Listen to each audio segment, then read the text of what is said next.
لا حول ولا قوة إلا بالله العلي العظيم.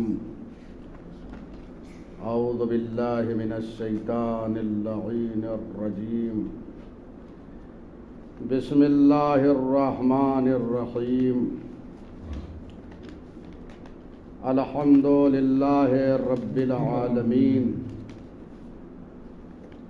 والعاقبة للمتقين والنار للملحدين والكافرين والصلاة والسلام على حبيبه وخيرته حافظ سره ومبلغ رسالاته ابی القاسم محمد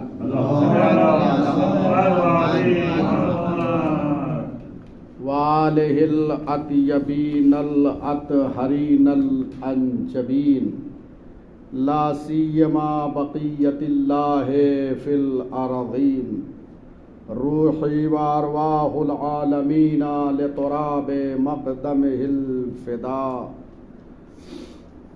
واللعن الدائم على أعدائهم أجمعين من يومنا هذا إلى قيام يوم الدين. أما بعد، المقربون الصادقون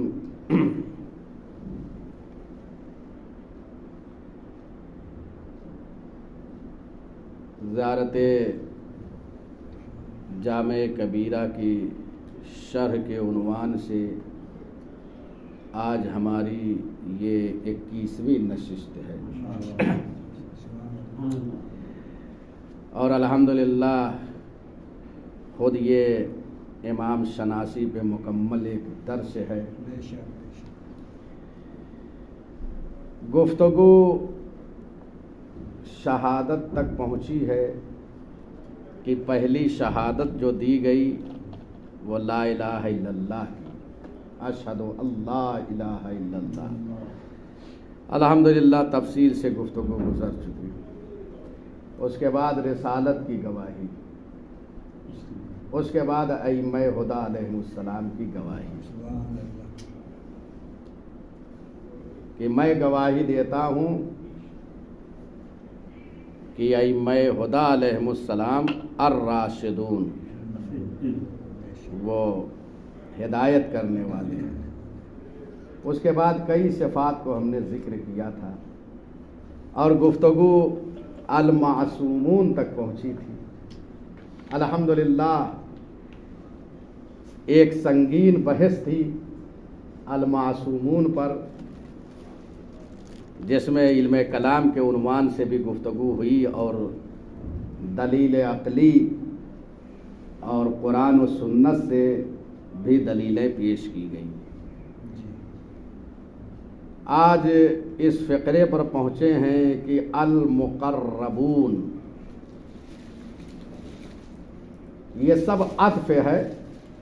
یہ جتنے بھی اب یہ کلمات آتے جائیں گے الراشدون پر، یعنی میں گواہی دیتا ہوں کہ ائمہ ہدی علیہم السلام راشدون ہیں.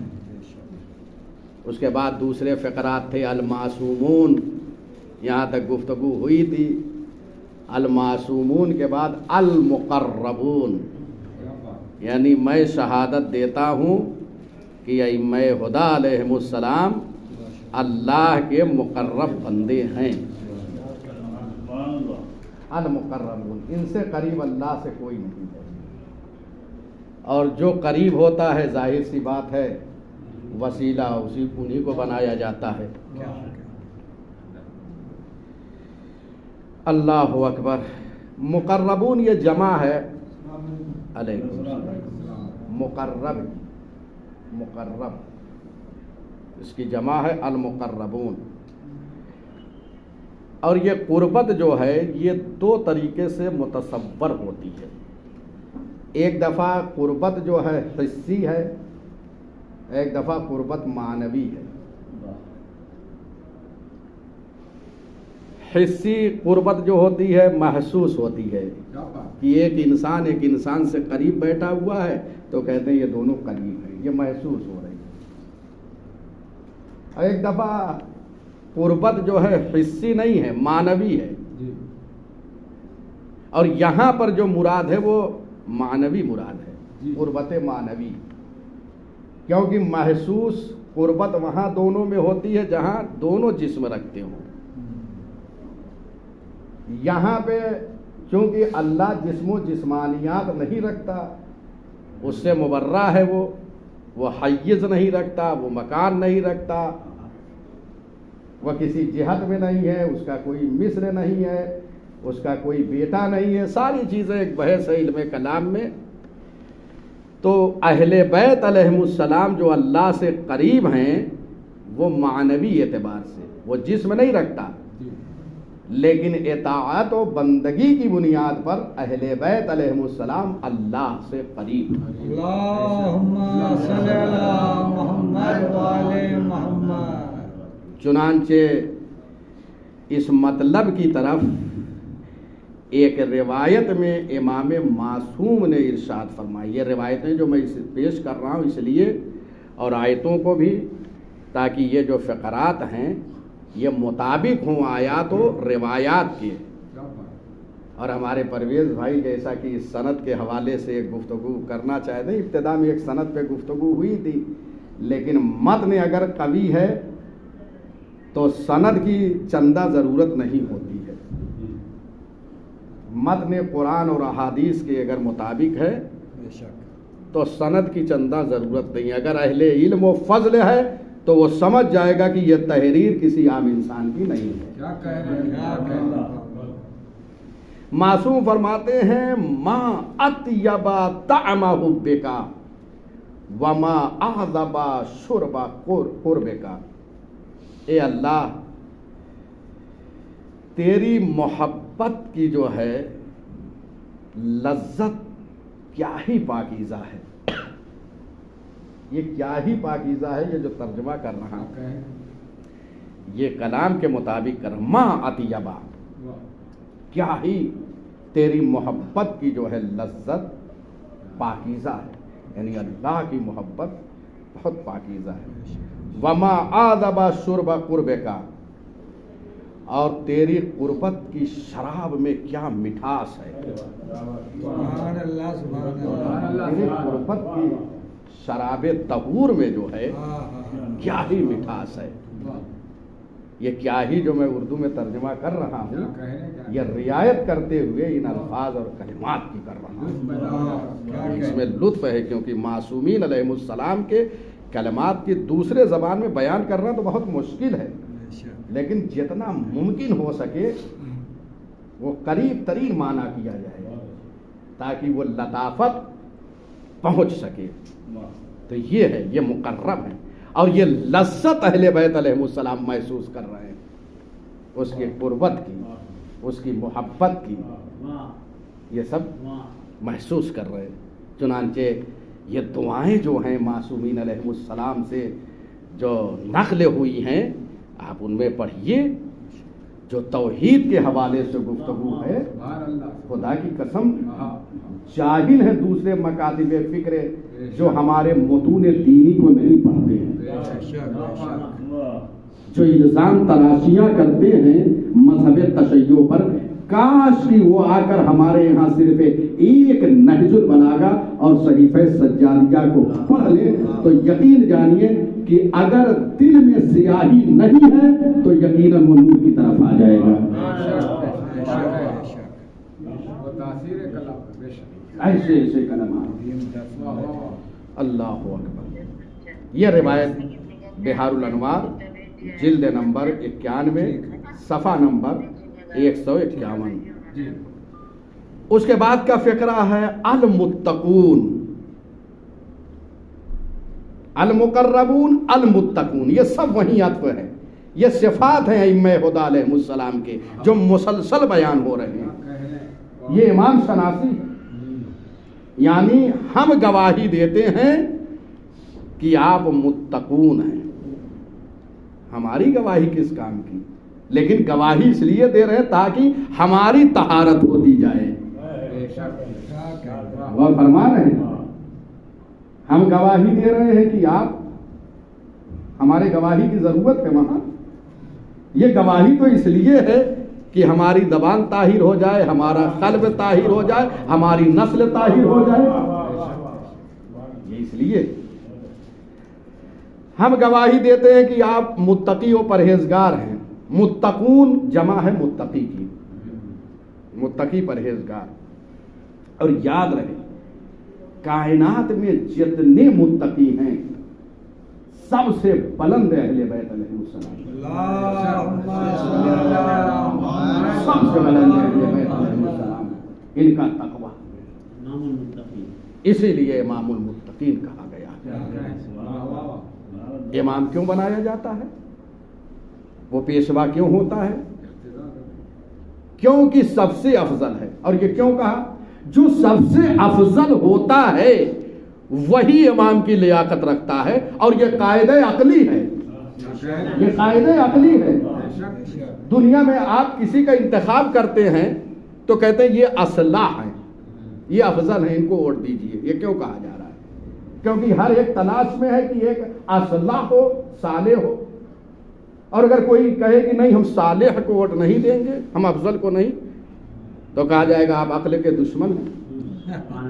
اس لیے عقل یہ کہتی ہے کہ افضل کو بنایا جائے.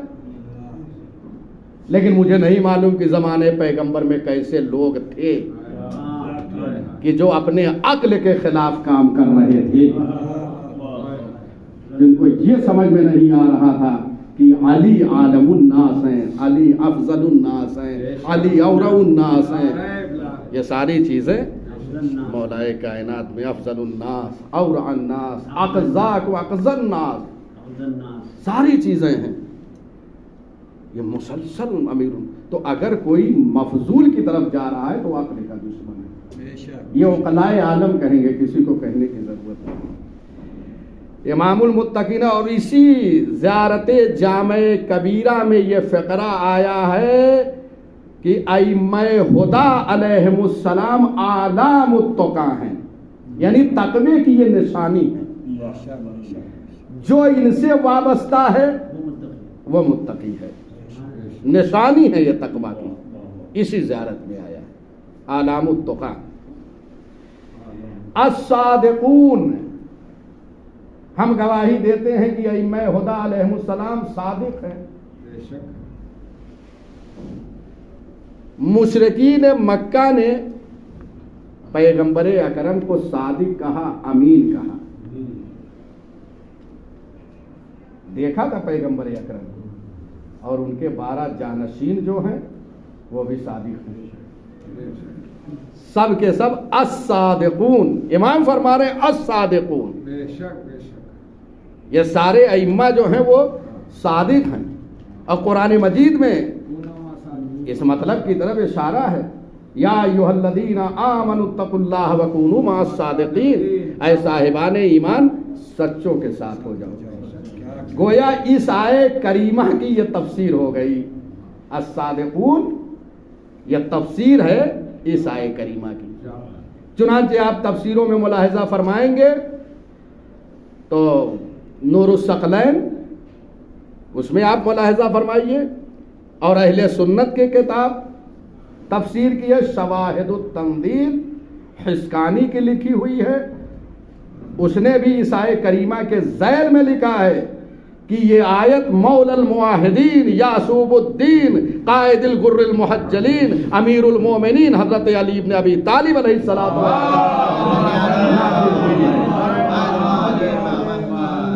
یہ ان کے بارے میں نازل ہوئی. اس کے بعد پھر اور آگے یہ فرماتے ہیں کہ یہ امیر المومنین کے بارے میں نازل ہوئی ہے اور اہل بیت علیہم السلام کے لیے نازل ہوئی ہے. اور فرما رہے ہیں تو یہ تفسیر میں واضح ہے کہ صادقون اہل بیت علیہم السلام ہیں. اس آیے کریمہ کے ذیل میں مفسرین اسلام نے لکھا ہے, شیعہ اور سنی سب نے لکھا ہے کہ یہ اسی مطلب کی طرف امام نے یہاں پر اشارہ فرمایا ہے. الصادقون ائمہ ہدی علیہم السلام صادق ہیں۔ سورہ توبہ آیت نمبر 129 اور شواہد التنزیل حسکانی کی جلد 1 صفحہ 342، یہ کتابیں کتب خانوں میں لائبریریوں میں موجود ہے۔ المصطفون، ہم گواہی دیتے ہیں کہ ائمہ ہدی علیہ السلام سب کے سب مصطفیٰ ہیں۔ غور فرما رہے ہیں، سب کے سب منتخب ہیں، برگزیدہ ہیں، اللہ نے انہیں منتخب فرمایا ہے۔ یہ 12 جو ہے پوری کائنات سے منتخب ہوئے ہیں، کائنات میں کوئی ان کے برابر نہیں، اللہ نے، دنیا والوں نے منتخب نہیں کیا ہے۔ جہاں خطائیں ہوتی ہیں وہاں خطا کار منتخب ہوتا ہے، اور جہاں اللہ منتخب کرے، جہاں اس کا انتخاب ہو جائے وہ منصوص من اللہ ہے۔ لہذا جب وہ منتخب کرے گا تو وہ مرتضی ہوں گے، وہ مصطفیٰ ہوں گے، وہ مجتبی ہوں گے، یہ سب الفاظ ان کی شان میں۔ تو المصطفون، ہم گواہی دیتے ہیں کہ آپ اللہ کے مصطفیٰ اور منتخب بندے ہیں۔ کیوں منتخب کیا؟ تحفظ شریعت کے لیے۔ انہیں منتخب کیوں کیا؟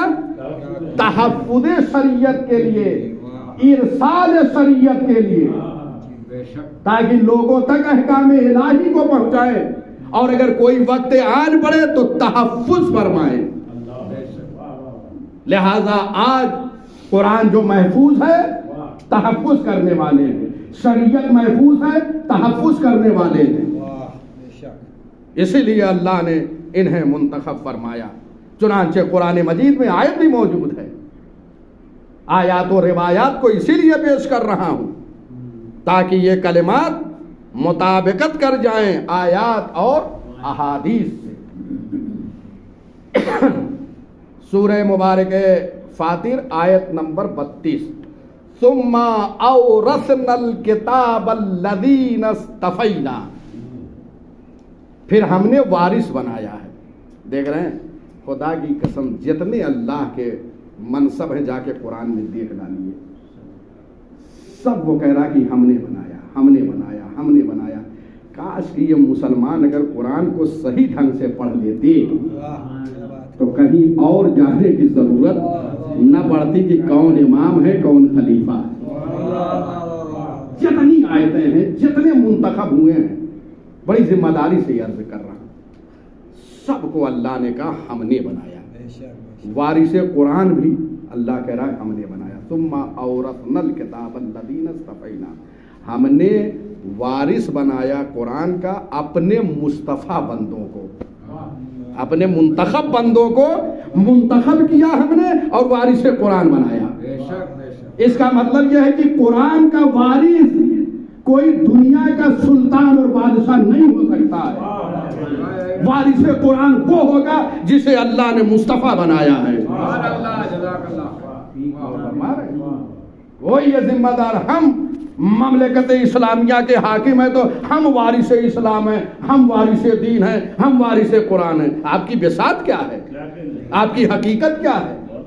قرآن نے خود واضح کر دیا ہے کہ ہم نے منتخب کر دیا ہے وارث کو۔ آپ کو وارث بننے کی ضرورت نہیں ہے، اگر آپ کو مسلمان بننا ہے تو قرآن کو تسلیم کیجئے، وارث قرآن کو مانیے، تو آپ کا مسلمان ہونا کم از کم ثابت ہوگا۔ اور اگر قرآن سے بغاوت کیا اور وارث قرآن سے بغاوت کیا تو نہ دین رہا نہ ایمان رہا۔ یہ دو محور ہیں اللہ نے بنایا۔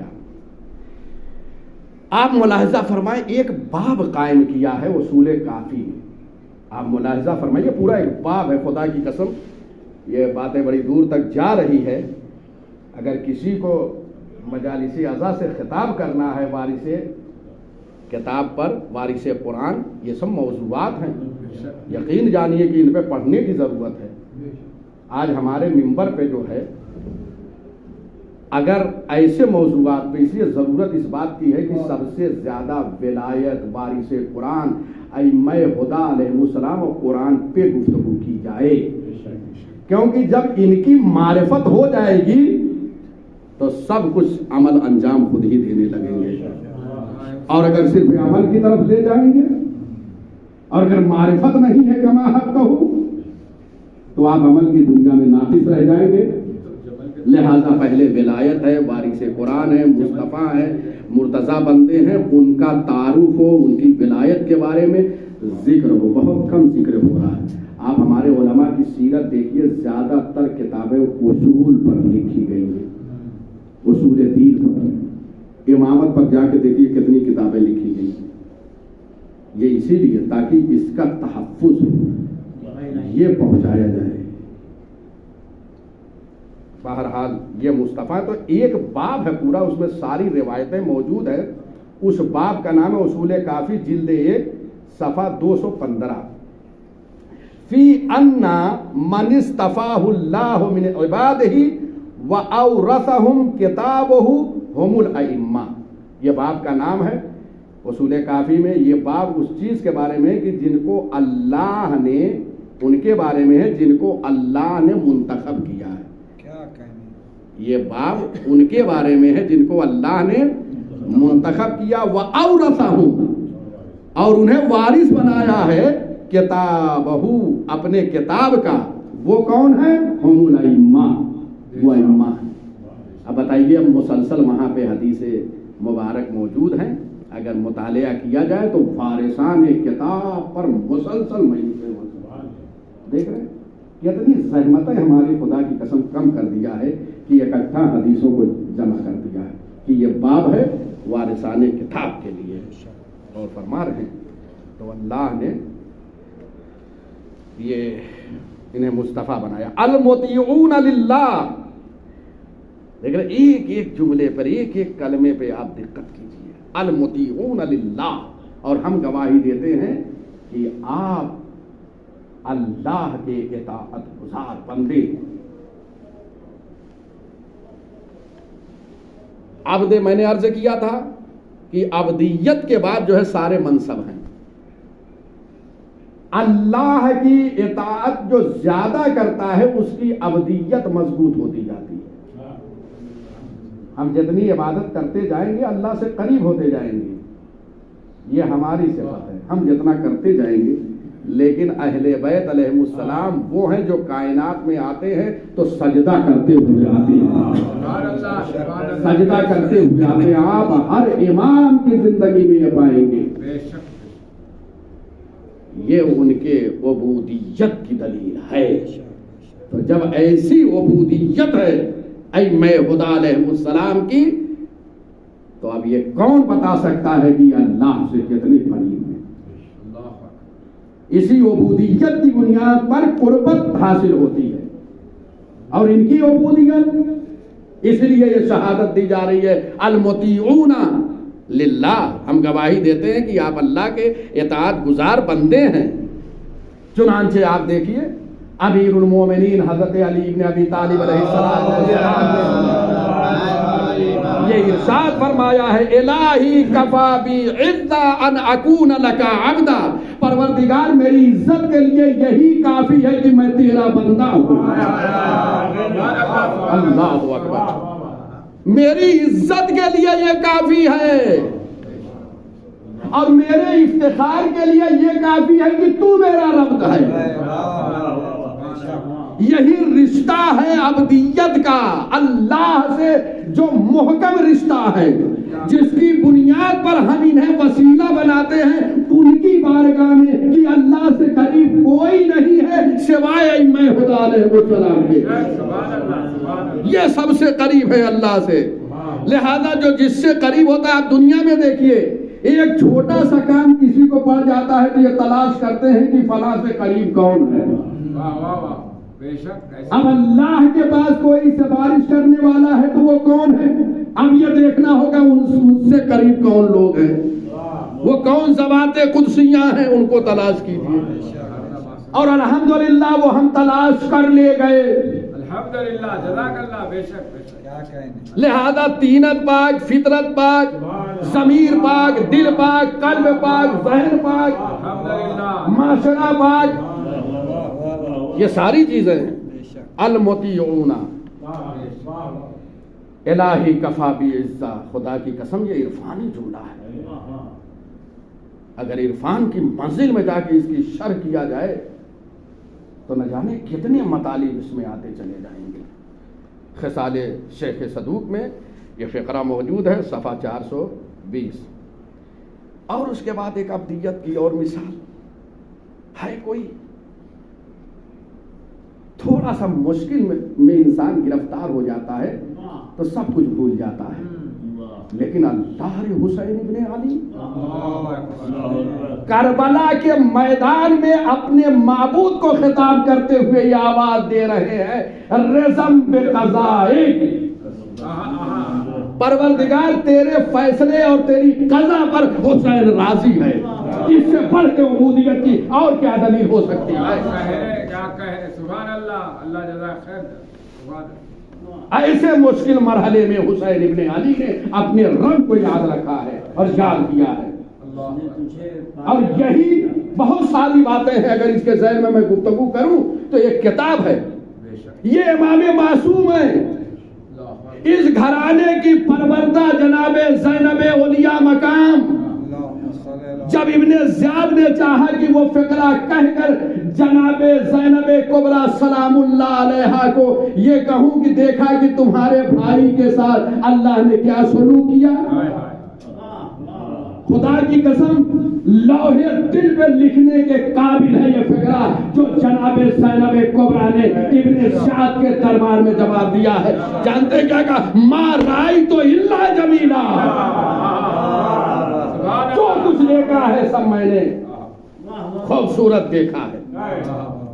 ایسے نہیں، جناب زینب کبریٰ کو اللہ نے ولایت تکوینیہ عطا کیا تھا. جناب زینب ولایت تکوینیہ کی مالک تھی، اور میں نے متعدد دفعہ اس فقرے کو واضح کرنے کی کوشش کیا ہے.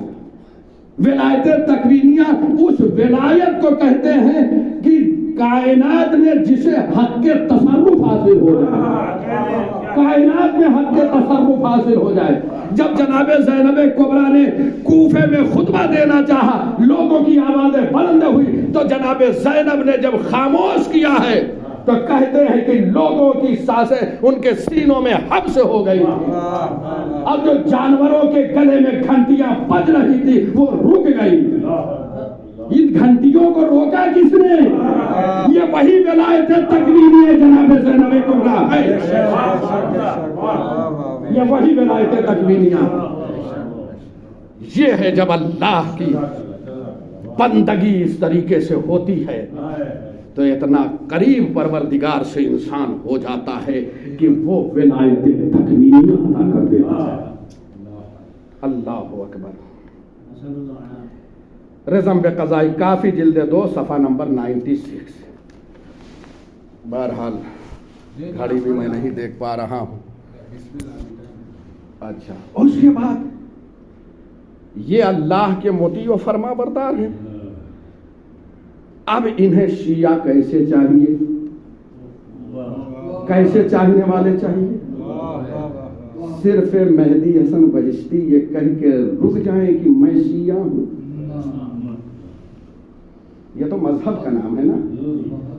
میں فرد شیعہ ہوا ہوں یا نہیں ہوا ہوں، اب مجھے دیکھنا ہے کہ اب وہ ہم سے کیا چاہتے ہیں، وہ کیسا شیعہ چاہتے ہیں.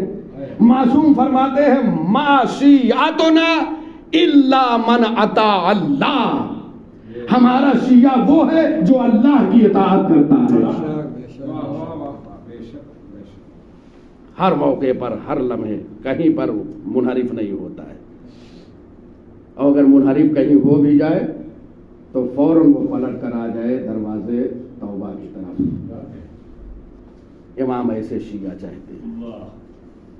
آج بہت سے ہمارے جوان کہتے ہیں کہ ہمیں تو جانا ہے جنت میں، تو کیا صرف آپ جنت چاہتے ہیں؟ جنت تو بہت معمولی چیز ہے. اللہ کی رضا طلب کرو، اللہ کی رضا طلب کرو، قسم خدا کی یہ جنت نہ طلب کرو۔ اور جب رضا طلب کرو گے تو اللہ کی رضا ملے گی کس میں؟ حسین نے کربلا سے یہی درس دیا، اللہ کے ہر فیصلے پہ راضی رہو تو رضائے پروردگار مل جائے گی، اور اسی رضائے پروردگار کو تلاش کرو تو لکھنے کی ضرورت نہیں ہوگی کہ رضی اللہ عنہ۔ وہ کام کرو کہ اللہ کی رضا مل جائے۔ اور فرما رہے ہیں لہذا ہمارے جوان جو سن رہے ہیں میں انہیں پیغام یہ دے رہا ہوں، جب ولایت علی کو قبول کیا ہے تو جتنی چیزیں ولایت سے متعلق ہے سب کو ہم قبول کریں گے۔ اس لیے ہم نے غیر کے دروازے پہ جا کے دستک نہیں دیا ہے، ہم نے اس کے ہاتھ پر بیعت کیا ہے جو منصوص من اللہ ہے۔ اور ہر صبح میں آج بھی اٹھنے کے بعد اپنے وقت کے امام کو سلامی دیتے ہوئے یہ کہتے ہیں مولا آج کی صبح میں یہ تجدید عہد اور تجدید بیعت کر رہے ہیں آپ کے دست اقدس میں کہ آپ وقت کے امام ہیں، آپ خلیفۃ اللہ ہیں، آپ وصی رسول اللہ ہیں، آپ ہمارے امام ہیں۔ یہ ہے تو اس طریقے سے ہم اطاعت و بندگی کریں کہ اللہ کی رضا مل جائے، اور جب رضا مل جائے گی تو سب کچھ مل جائے گا۔ القوامون بامرہ، ائمہ ہدی اللہ کے امر کو نافذ کرنے والے ہیں، قوامون قیام کرنے والے ہیں اللہ کے امر کے ذریعے، یعنی نافذ کرنے والے ہیں، اللہ کے امر کو نافذ کرتے ہیں۔ چنانچہ متعدد احادیث میں اس مطلب کی طرف اور اشارہ ہوا ہے کہ انما هم الائمہ والقوامون بدین اللہ، وہ ائمہ خدا علیہ السلام ہیں جو اللہ کے دین کو نافذ کر رہے ہیں۔ اور فرما رہے ہیں یہ غیبت نعمانی کتاب ہے، سب نے نام سنا ہوگا، اس میں یہ موجود ہے، روایت صفحہ نمبر 87۔ ایک تفسیر ہے تفسیر منسوب امام عسکری علیہ السلام، یہ بھی کتاب موجود ہے، اس میں یہ روایت ہے والقوامون انہم افضل خیرۃ اللہ، ائمہ ہدی علیہم السلام اللہ کے بہترین منتخب بندے ہیں۔ والقوامون بحقوق اللہ، اور اللہ کے حقوق کو نافذ کرنے والے ہیں، اللہ کے امر کو، اللہ کے حقوق کو، اللہ کے دین کو۔ دیکھ رہے متعدد طریقے سے روایات میں الفاظ استعمال ہوئے ہیں۔ یہ تفسیر امام عسکری علیہ السلام صفحہ 264۔ العاملون بارادتہ، اللہ کے ارادے پر عمل کرنے والے ہیں۔ ہم گواہی دیتے ہیں کہ آپ عمل کرنے والے ہیں، عاملون بارادتہ، اس کے ارادے پر۔ ارادہ پروردگار، ارادہ کا مطلب ہے طلب، ارادہ کا معنی جو ہے وہ کیا ہے؟ طلب، یعنی جو پروردگار طلب کر رہا ہے اس پر یہ عمل کرتے ہیں۔ اب آئیے یہ ارادہ پروردگار جو ہے اس کی دو قسمیں ہیں، ایک ارادہ حتمی ہے اور ایک ارادہ غیر حتمی ہے۔ ارادہ حتمی کیا ہے؟ ارادہ حتمی وہ ہوتا ہے کہ ارادہ اور مراد میں جو ہے وہ کیا نام ہے جدائی نہیں ہوتی۔ یہ ذرا ایک دقیق بحث ہے فلسفے کی۔ ارادہ جو ہے، جو ارادہ ہو گیا وہ ارادہ جو ہے وہ جدا نہیں ہو سکتا، یعنی جو مراد ہے وہ واقع ہو کے رہے گی وہ چیز۔ مرید جو ارادہ کر رہا ہے اس کے ارادے میں اور مراد میں جو ہے وہ کیا ہے؟ وہ جدائی نہیں ہو سکتی، اس کا واقع ہونا حتمی ہے، اسے کہتے ہیں ارادہ حتمی۔ غور فرما رہے ہیں؟ اور یہ ارادہ جب اللہ کرتا ہے کہ یہ شے ہو جائے تو کہتا ہے کن فیکون، تو وہ چیز ہو جاتی ہے۔ ہے کوئی ایسا مراد جو اللہ کہے ہو جائے اور نہ ہو؟ کن فیکون۔ دیکھیے روایت موجود ہے اصول کافی میں جلد نمبر 1 صفحہ 19۔ ارادہ خدا کیا ہے؟ فَإِرَادَةُ اللَّهِ الْفِعْلُ، ارادہ خدا کیا ہے؟ فعل خدا ہے۔ یہ تو الفاظ کا سہارا لینا پڑتا ہے نا، ارادہ ہوا فعل واقع ہو گیا۔ ارادہ خدا دیکھیے اب اس سے نزدیک لانا ہے، ارادہ خدا کیا ہے؟ فعل خدا ہے، جو ارادہ کر لیا وہ ہو گیا۔ یہ تخلف بردار نہیں ہے، جدائی نہیں ہو سکتی۔ جیسے کن کہا فیکون، اسے ہونا ہے، لا غیر ذالک، اس کے علاوہ کچھ نہیں ہے، جو کہہ دیا وہ ہونا ہے۔ یقول کن فیکون، وہ کہتا ہو جا تو ہو جاتی ہے۔ یہ ارادہ حتمی ہے۔ اور اسی ارادہ، ایک جملہ اور عرض کر دوں، اسی ارادہ حتمی کو ارادہ تکوینی بھی کہتے ہیں۔ اسی کو ارادہ تکوینی کہتے ہیں۔ اب آئیے دوسرا ارادہ غیر حتمی ہے۔ دوسرا ارادہ غیر حتمی ہے، وہ ارادہ کیا ہے؟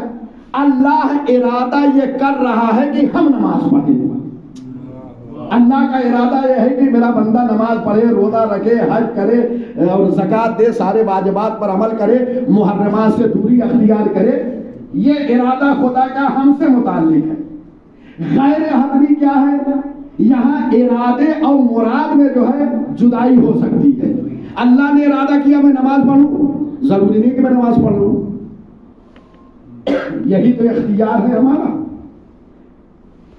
ہمارا مذہب جبری نہیں ہے، یہی دلیل ہے۔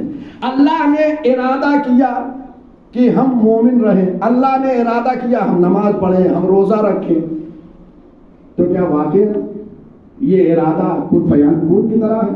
بہت سے نماز نہیں پڑھتے تو مراد جو ہے واقع نہیں ہوا نا، تو یہاں پہ جدائی ہو گئی۔ اس ارادے کو کہتے ہیں ارادے غیر حتمی اور ارادے تشریعی۔ اس کو ارادے تشریعی کہا جاتا ہے۔ اب آئیے، میں نے جو توضیح دیا ہے یہ ارادے تکوینی کی اور ارادے تشریعی۔ ارادے تکوینی حتمی جسے کہا جاتا ہے وہ کیا ہے؟ مراد میں اور ارادے میں جدائی نہیں ہے، لیکن غیر حتمی ارادے تشریعی میں جدائی ممکن ہے۔ غور فرما رہے ہیں؟ یہاں پہ کیا کہا گیا؟ العاملون بارادتہ، اہل بیت علیہم السلام ارادہ پروردگار پر عمل کرنے والے ہیں۔ جو اللہ نے ارادہ کیا، چاہے ارادہ تکوینی ہو اور چاہے ارادہ تشریعی ہو، دونوں یہاں پر واقع ہوتا ہے۔ ارادہ تکوینی بھی اور ارادہ تشریعی۔ وما تشاءون الا یہ توضیح کی اس لیے ضرورت ہوئی ہے۔ بہرحال ٹائم ہو تو بڑھوں نہیں، منٹ میں اچھا چونکہ اچھا الفائزون بکرامتہ، اور اللہ کی عطا سے، اللہ کی کرامت سے یہ فائزون ہیں، کامیاب ہیں۔ ہم گواہی دیتے ہیں کہ اہل بیت علیہم السلام کامیاب ہیں، اللہ کی عطا سے۔ کامیاب کیوں ہیں؟ کوئی چیز بغیر دلیل کے نہیں ہوتی ہے، ہمارے پاس ساری دلیلیں موجود ہیں۔ جن کے ذریعے سے کامیاب ہونا ہے، اسباب کامیابی کیا ہے؟ وہ اسباب سارے اہل بیت علیہ السلام کے ہاں موجود ہیں۔ انسان جو کامیاب ہوتا ہے وہ تقوی الہی کے ذریعے سے، ان سے بڑا کوئی متقی نہیں۔ اطاعت الہی سے انسان کامیاب ہوتا ہے، ان سے بڑا کوئی مطیع پروردگار نہیں ہے۔ صبر، اس کے ذریعے سے انسان کامیاب ہوتا ہے، ان سے بڑا صابر کائنات میں کوئی نہیں ہے۔ اللہ اکبر۔ ایمان، ایمان لا لیا تو ایمان سب سے بڑی کامیابی ہے، یہ تو کلے ایمان ہے، اور فرما رہے ہیں۔ اس کے بعد ہجرت کامیابی ہے، نبی اکرم نے ہجرت فرمائی، مولا کائنات نے، سارے اسباب ہجرت، اسباب کامیابی موجود ہیں۔ اس کے بعد جہاد، قرآن مجید میں آیت موجود ہے، بہت طولانی موضوع ہو جائے گا، بہت ساری باتیں اس کے ذمے میں ہوتی ہے جو ضرورت کی ہوتی ہے، میں اسے یہاں پہ پیش کرتا ہوں۔ فضل اللہ المجاہدین علی القاعدین اجرا عظیما، اللہ نے مجاہدین کو فضیلت دی ہے بیٹھے رہنے والوں پر۔ جو بعض لوگ ہوتے ہیں کہ ارے ہم کیوں جائیں، جان چلی جائے گی، سکون سے گھر میں بیٹھے رہیں، یاد رکھیے بہت بڑی سعادت ہے اللہ کی راہ میں، شہادت بہت بڑی سعادت ہے، یہ ہر ایک کو نہیں ملتی ہے، یہ ہر ایک کو نہیں ملتی ہے، زندگی بھر تمنا کرنا پڑتا ہے، اور شہادت آ رہا ہوں ہمارے اسی مطلب کی طرف آ رہا ہے۔ خود شہادت اسباب کامیابی میں سے ہے، چنانچہ مولا کائنات نے آخری وقت کیا فرمایا؟ رب کعبہ کی قسم ابھی کامیاب ہو گیا، الفائزون بے کرامت ہی، اور فرما رہے ہیں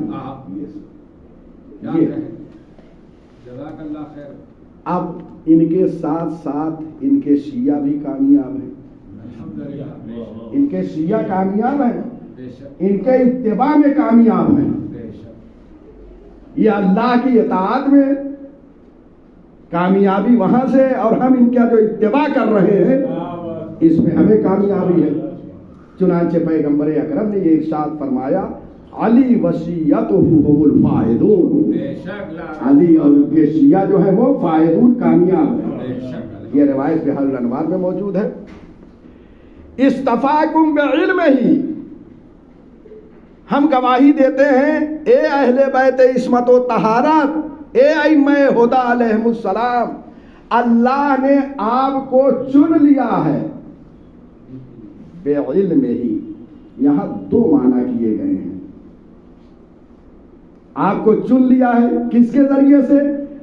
اپنے علم لا متناہی کے ذریعے سے۔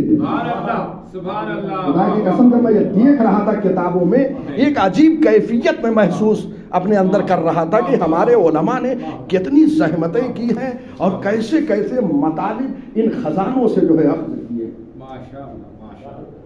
یعنی اللہ نے انہیں چنا ہے، کیسے چنا ہے؟ اپنے علم لا متناہی، لا محدود کے ذریعے سے۔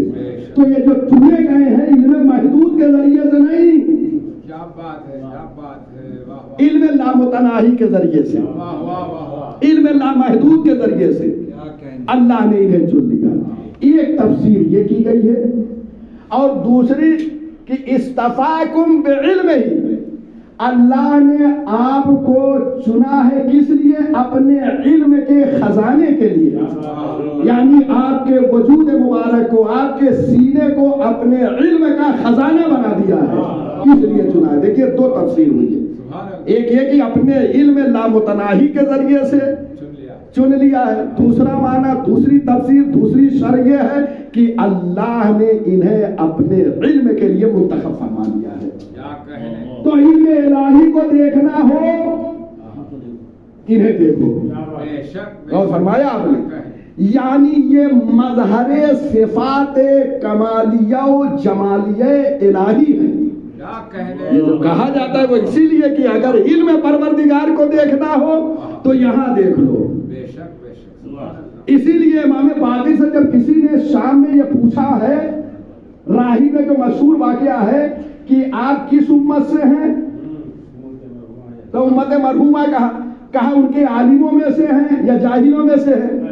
تو امام نے یہ نہیں کہا کہ عالم ہوں، کیونکہ اگر عالم کہہ دیں تو محدود علم کا عالم ہوگا، امام نے کہا جاہل نہیں ہوں۔ لطافت دیکھیے معصوم کی، کہا جاہل نہیں ہوں، یعنی جہل کو ہم سے سلب کر لو، باقی ہر چیز کا علم ہمارے پاس ہے، یہ بتانا تھا وہاں پر۔ یہ ہے علم الہی کے خزانہ دار۔ اور اسی زیارت جامع کبیرہ میں یہ فقرہ آ چکا ہے، خزان العلم، جو اس کی خود تفسیر ہے، یہ اللہ کے علم کے خزانہ دار ہیں۔ اور اس کے بعد خود قرآن مجید میں پروردگار فرما رہا ہے کل شیء احصیناہ فی امام مبین۔ اس سے پہلے میں نے پوری تفسیر بیان کیا تھا۔ اب چندہ ضرورت نہیں ہے، اگر آپ اپنے جو ہے سابقہ مطالعے کی طرف رجوع کریں گے تو ساری باتیں آ جائیں گی کہ امام مبین مفسرین نے ائمہ ہدی علیہ السلام کو قرار دیا، یعنی اللہ نے سارے علوم یہاں جمع کر دیے ہیں، تو یہ علوم الہی کے خزانہ دار ہیں۔ تو یہ دو تفسیریں اس کی ہو گئی ہیں۔ اس کے بعد ورتزاکم، یہ تفصیلی ہے، ہو جائے گا تقریباً 5-10 منٹ اس میں لگے گا، اگر ہو جائے تو میں بیان کر دوں اور نہیں تو آئندہ ہفتے، کیونکہ آپ ایک صلوات بھیجیں محمد والے، کیونکہ بہت اہم مطلب پیش کرنے جا رہا ہوں میں اب بہت اہم مطلب، ایک ایک فقرے پہ خدا کی قسم غور کیجیے۔ وَارْتَضَاكُمْ لِغَيْبِهِ، اور اپنے غیب کے لیے تمہیں مرتضی بنایا۔ خدا کی قسم، اس سے پہلے کیا تھا؟ وَاسْتَفَاكُمْ بِعِلْمِهِ، اپنے علم کے لیے مصطفیٰ بنایا، اپنے غیب کے لیے مرتضی بنایا۔ اب اس سے بہتر ترجمہ میں کیا کروں؟ اپنے علم کے لیے چن لیا، یعنی اپنے علم کا خزینہ دار بنا دیا۔ اس کے بعد وَارْتَضَاكُمْ لِغَيْبِهِ، اپنے غیب کے لیے تمہیں پسندیدہ بنا لیا، تمہیں مرتضی بنا دیا۔ غور فرما رہے، تو پر پسند فرمایا ہے اپنے غیب کے لیے، علم غیب کے لیے۔